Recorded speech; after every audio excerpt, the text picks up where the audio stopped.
If you didn't watch last week's sermon, it was a little different than most sermons. I spent about 40 minutes teaching people how to build their first AI assistant.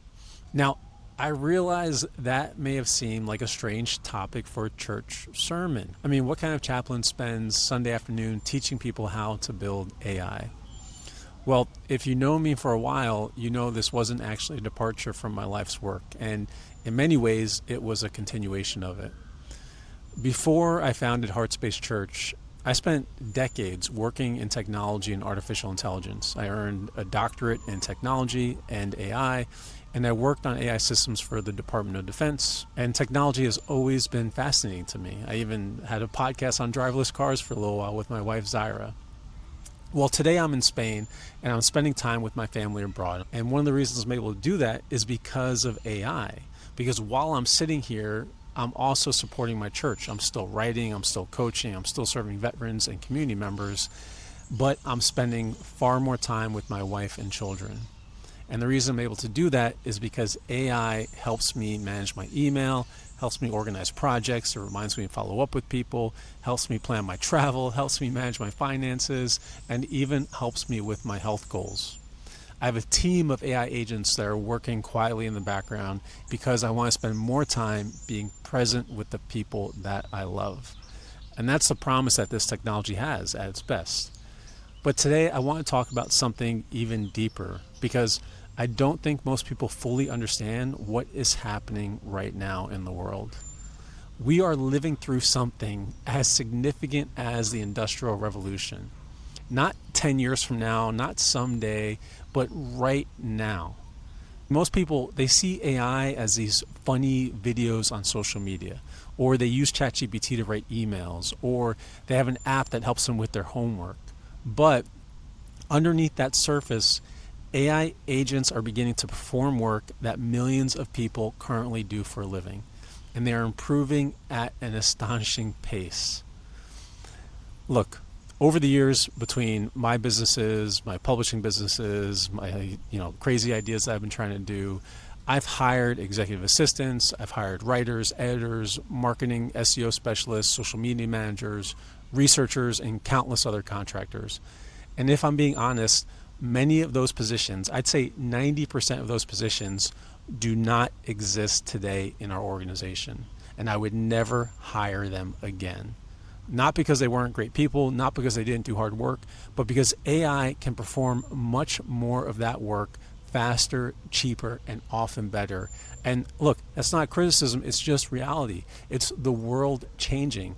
And the question isn't whether AI is coming, the question is, what are you going to do about it? Because it's already here. Here's a broader question. What remains uniquely human during this time? Because AI can write email, it can summarize meetings, it can organize your calendar, it can build out spreadsheets, it can create presentations, analyze data, and even negotiate agreements for you. But what remains human? And I believe the answer is simple. It's human connection. It's presence. It's love, emotional intelligence, wisdom, compassion.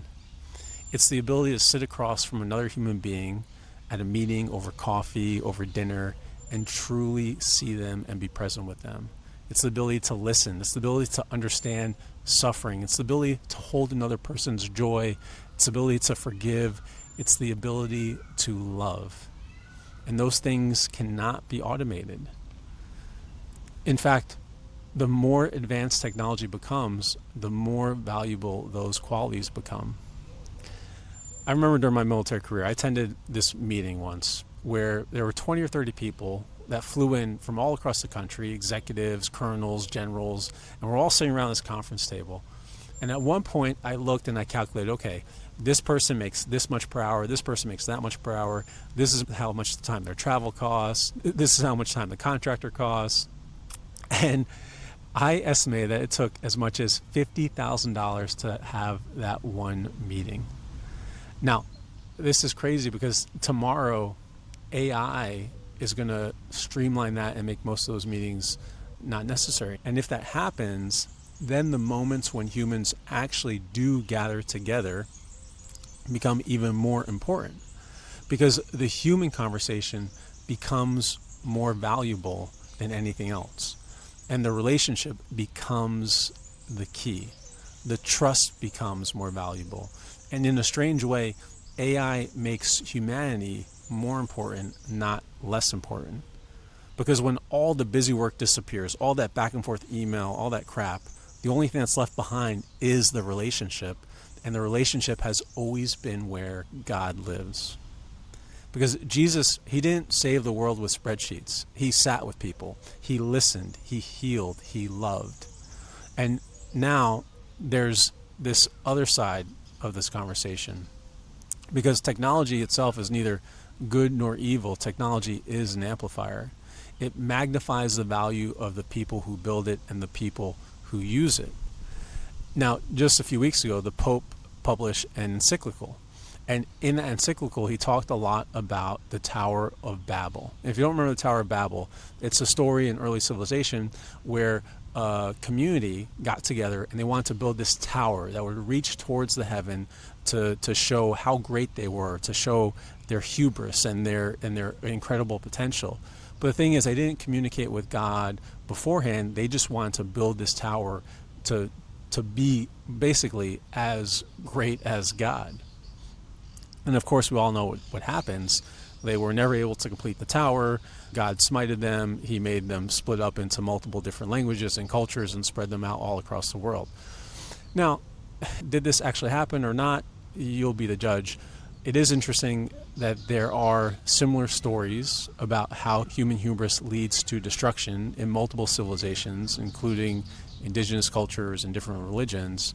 And this is also kind of an origin story to help explain why there are so many different cultures and languages in the world, which was probably a mystery that needed some explanation in early civilization. But besides all that, here's the key in the Pope's encyclical. The Pope talks about the Babel Syndrome. And he says that if we are approaching these technologies from a perspective of profit and selfishness and ego, we're going to end up like the people that were building the Tower of Babel. Instead of unifying us, this technology is going to further divide us.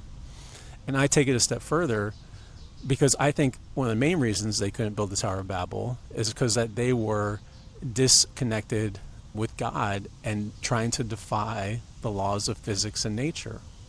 And now today we are approaching this critical point where these data centers are also defying nature. They are destroying huge areas of natural habitat.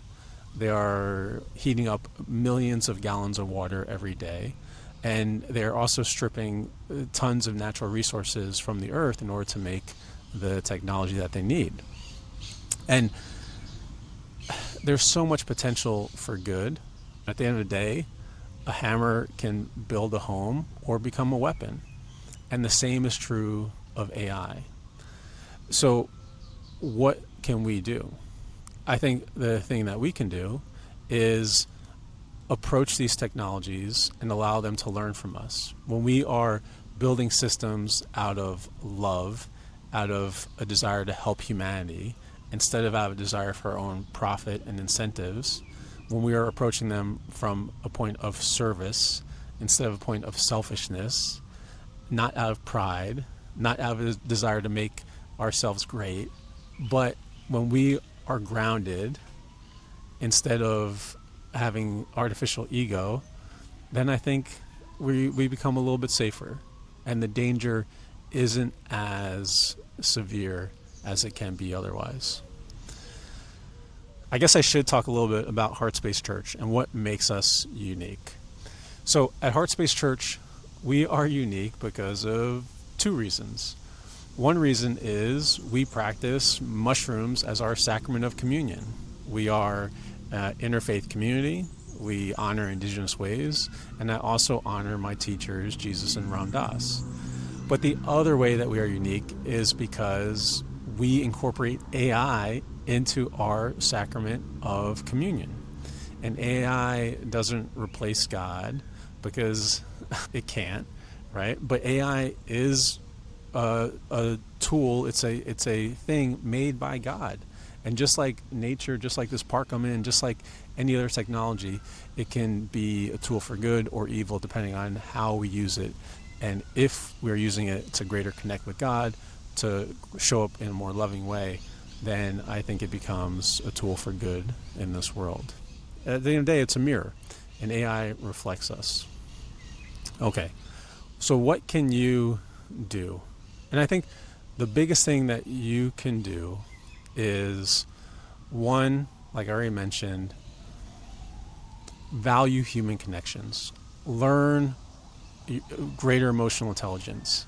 Be more present in the deepest possible way you can, and teach other people, teach your children how to really show up in a loving and present way with every single person they meet.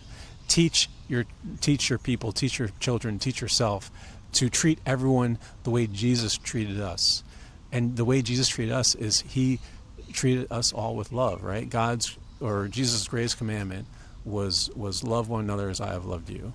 And how did Jesus love us? He loved us unconditionally.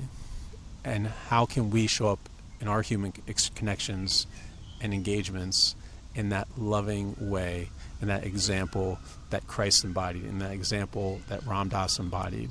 I think that is the number one thing that we can do, and not only show up in person like that, but also show up when we are engaging with this technology the same way. The other thing I think we need to do is engage with our community. Again, going back to the human interactions, we should not rely only on social media to express our outrage with technology or data centers, but we need to engage with our local civic leaders. We need to engage with our town halls, our city councils, and we need to be attending those events in person so that we are engaged in the way our community is growing and evolving, so that at the end of the day, this technology doesn't leave large swaths of people unemployed and left behind and create further wealth gaps that become unrecoverable to a certain point. But let me get off my soapbox. I hope this was helpful to you. If you are curious how to develop AI systems, or I'm here for you, right? I'm here to support you in your spiritual journey in any way, whether it's technology, mushrooms, or having a coffee, going for a hike, you name it, I'm here for you. And may you never forget that your humanity is your greatest gift. Thank you. God bless. Have a wonderful day.